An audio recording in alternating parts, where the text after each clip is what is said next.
Adam Sczech, the winner of the Cedars Creek Clydesdale XL3 Division triathlon this past weekend. So people are just amazed that you're come from behind win, and everybody wants to know a few questions. We had people on the Facebook page post questions, and so we've got some questions from your fans that we would like to have you answer for us. So the fans... Glad to be here. Excellent. I'm glad you're here as well.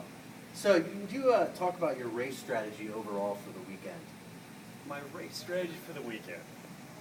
Well, I start my weekend, as many people do, Saturday morning. On most Saturday mornings, I wake up between about 8:50 and 9:15. Excellent. Awake, go to the bathroom, usually come downstairs, throw a hat on if my hair looks a little bit off, come to work here. That's possible, but okay. Come to work here. I'm usually met here by Cody Bohatchee, another racer. Didn't happen to participate in Cedars Creek over the weekend because, well, it's not really fair us going against each other. Right, right. So, you know, go through work. As soon as Bob relieves me of my duty, I go home. I usually like to have, you know, a good night before meal. A little bit of carbo loading. I mean, I might do some pizza, maybe some chicken wings. Definitely got to get the French fries in.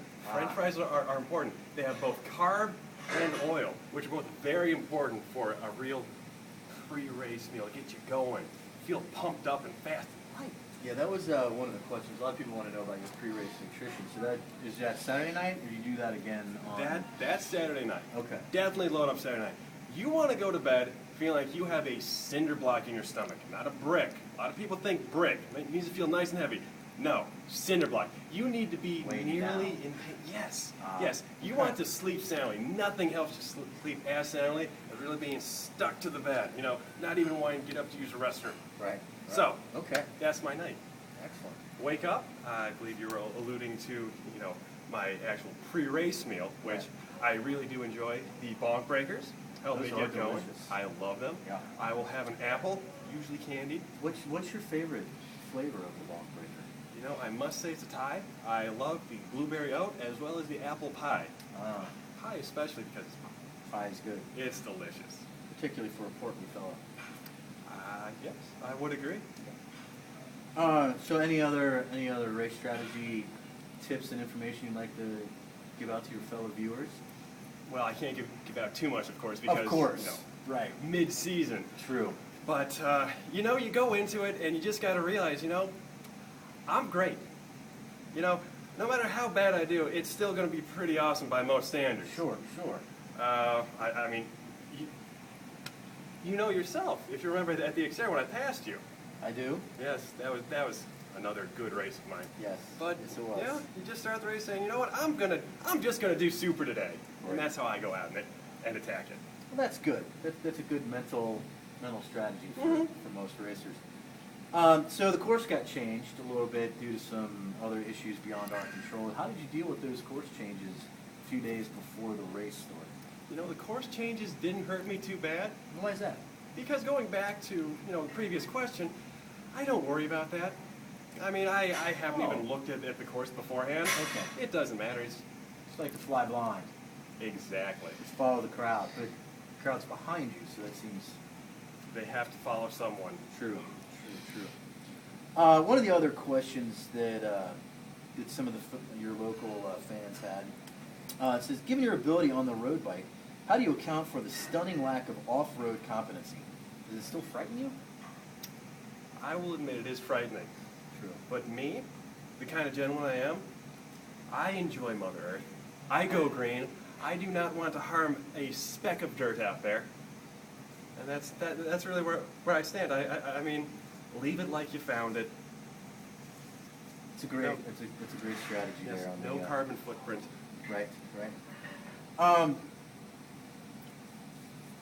So after you came in and realized that you had won the Clydesdale XL3 division, what were your thoughts and emotions, you know, running through you? I mean, you've got a great post-race photo out there.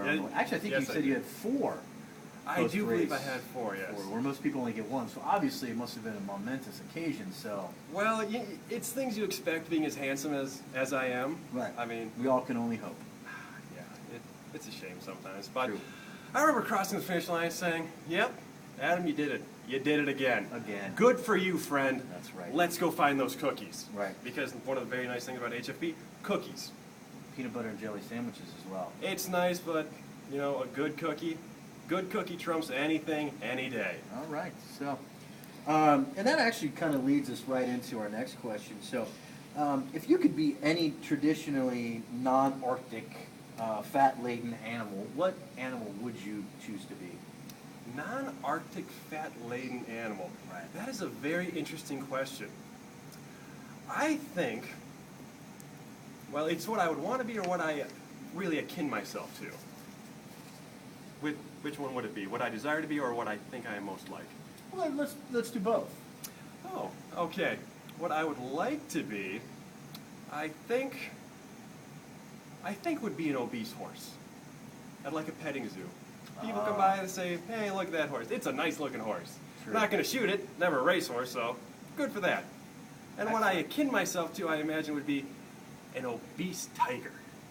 Because I'm fat, but I'm also kind of fast sometimes. Sometimes. I do like to nap. So, again, you're doing a fantastic job just with the segues into some of our other questions. So, one of the other questions that we had for you, knowing that you're a pretty portly gentleman, as I think you've said so yourself. A little redundant saying that again. Right. What were your thoughts coming off the bike, which obviously is a strong suit of yours, and knowing that you had that really long, really far, really hot run, and knowing that's not one of your strong suits there? The first thing I always think about in a race when I come off the bike, because I usually go pretty good on the bike. That's Right. That's always my MO. I come off saying, where can I cut this course? And then after I start going and I realize how many people I've seen that know me and recognize me and say, hey, good job, Adam, you're really killing it, I go, can't do that. Right. So then I go That's back a to what my coach, Robert Dungan, tells me before the race. He gives me a little race strategy to go with, and I say, no, bollocks to that. This is my race. Doing your thing. Of course. Right. What does he know? No, not much. He walked a 200-yard swim that day. That's all that man did. So I go for the run. I go out. It was a 2-loop course. I get to the first turnaround and I say, that sucks. Quarter of the way done. I come back, realizing there's no food or anything at the aid station, which I'm a little bummed about, but Right. then Portly gentleman and all. Then I just kind of get in the zone and just try to follow someone back, nip them at the line like a real great guy. Yeah. Yes. Just the kick at the end. Yes. I did hear that you had some very positive words for some other racers while they were out there and made them feel particularly good about themselves. And we'll talk about that some other time. So one of the other questions for you is, it's very interesting that the velocity variance you displayed between the three disciplines. Most seagoing mammals with your body shape do much better in the water, yet you seem to find your mojo, as it were, on the wheels. How do you explain the success of your more whale-like body on land? Well, if I'm understanding the question correctly, is you're asking me why my swim compared to my bike are so disproportionate, correct? I would agree, yes. That's what we're asking. Well, in complete honesty, I got to give the other people a chance. So That makes sense. That makes total it's as sense. easy as that. I mean, that's straight out of the mouth of Bob. He says, Adam, give them a chance in the water. I say, Bob, that doesn't seem right. Right. Yeah, because we know that your swim this week was particularly terrible. It was. I did have a little bathroom break. Ah, yes, the bathroom break. Mm-hmm. Is that one of your strategies, to have the bathroom break and maybe lighten your load for the bike? You need to be light for the bike, like Anquetil did. Anquetil, when he was winning his tours, would take his bidons, water bottles, out of his bike and put them in his jersey pocket to be lighter for the climbs. That makes sense. It does. It makes total sense. So, well, just a few more questions we have from your fans. So, some people have asserted that you competing in the heaviest of the heavies category flies counter to the spirit of the Clydesdale division. How do you respond to that? I am trying to bring validity and eliteness to the Clydesdale division. Too many of these sandbaggers go into the age group not willing to pack on the mass it takes to be a true man in the Clydesdale division. It's true. Mass is what it takes. Do you really think, are you really, if there were more categories than just the XL3,